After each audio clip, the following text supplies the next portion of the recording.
Mana? Mana? Aduh!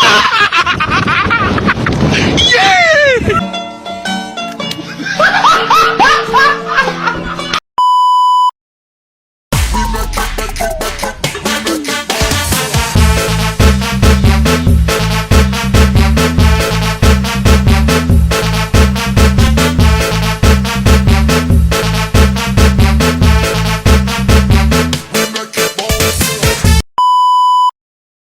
Konflik Palestina-Israel merupakan puncak gunung es dari ketegangan di Timur Tengah.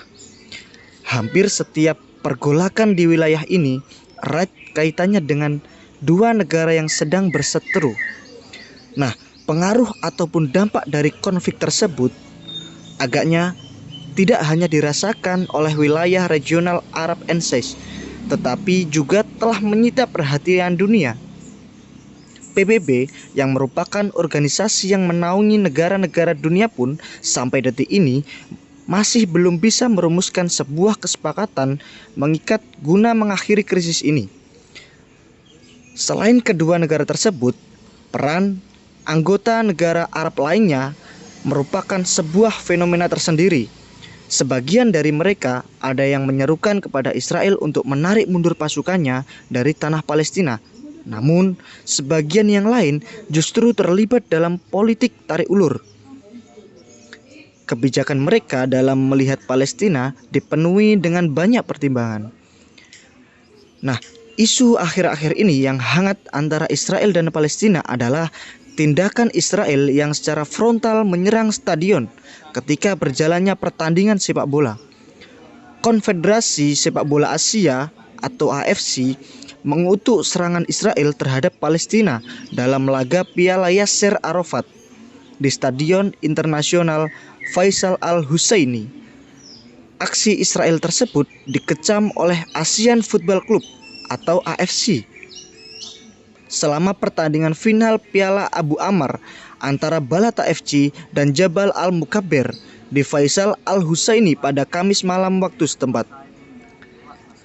AFC juga menyoroti aksi brutal Israel yang meneror rakyat Palestina dengan berbagai alat anti huru-hara dalam peristiwa tersebut. Beberapa pemain dan penggemar Palestina, termasuk anak-anak dan wanita, menderita sesak napas karena menghirup gas air mata dan harus dirawat. AFC pun menegaskan berpihak kepada Palestina serta mendesak Israel untuk segera mengakhiri segala bentuk kekerasan terhadap Palestina. Namun sampai saat ini belum ada tanggapan resmi dari pemerintah Israel atas kejadian itu. Serangan Israel di stadion sepak bola kemarin terjadi di tengah sorotan terhadap FIFA yang membatalkan Indonesia sebagai tuan rumah Piala Dunia U20. Pembatalan itu disebut terkait penolakan atas timnas Israel yang lolos dalam kompetisi itu. Banyak pihak yang menyoroti standar ganda Israel dalam putusan FIFA. FIFA diketahui masih memblokir kesertaan timnas Rusia dalam agenda-agenda internasional atas dasar serangan negara itu ke Ukraina.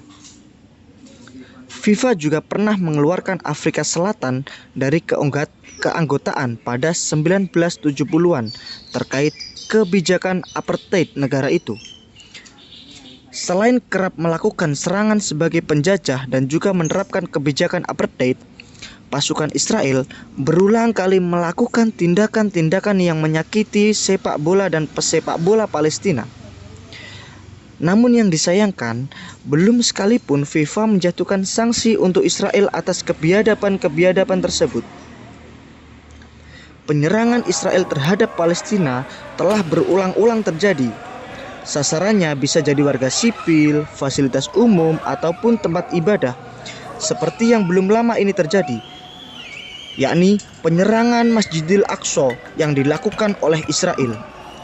Perbuatan tersebut tidak bisa dibenarkan, karena penyerangan tersebut merupakan bentuk opresi atau merampas kehendak seseorang untuk melakukan sesuatu. Israel sendiri memiliki hubungan spesial dengan Amerika Serikat yang kemudian sering memberikan bantuan kepada Israel. Salah satunya adalah dalam bentuk persenjataan yang maju. Nah, persenjataan Israel yang relatif lebih maju dibandingkan Palestina membuatnya memiliki kekuatan yang lebih. Hal itulah juga merupakan salah satu pemicu semakin langgengnya bentuk-bentuk operasi yang dilakukan oleh Israel. Terlebih, penyerangan yang dilakukan ketika umat Islam sedang merayakan hari besar tertentu. Upaya Perserikatan Bangsa-Bangsa atau PBB tidak ketinggalan, juga ikut mengambil tindakan, seperti pengecaman terhadap Israel. PBB juga selalu mengawal jalannya konflik dan perundingan-perundingan yang telah dilakukan. Karena ketika perundingan itu gagal, biasanya kekerasan dalam konflik Israel dan Palestina ini akan meningkat. Maka dari itu, perlu pengawalan PBB agar bisa meminimalisir dampak dari kegagalan perjanjian yang sudah dilakukan. Sekian, terima kasih.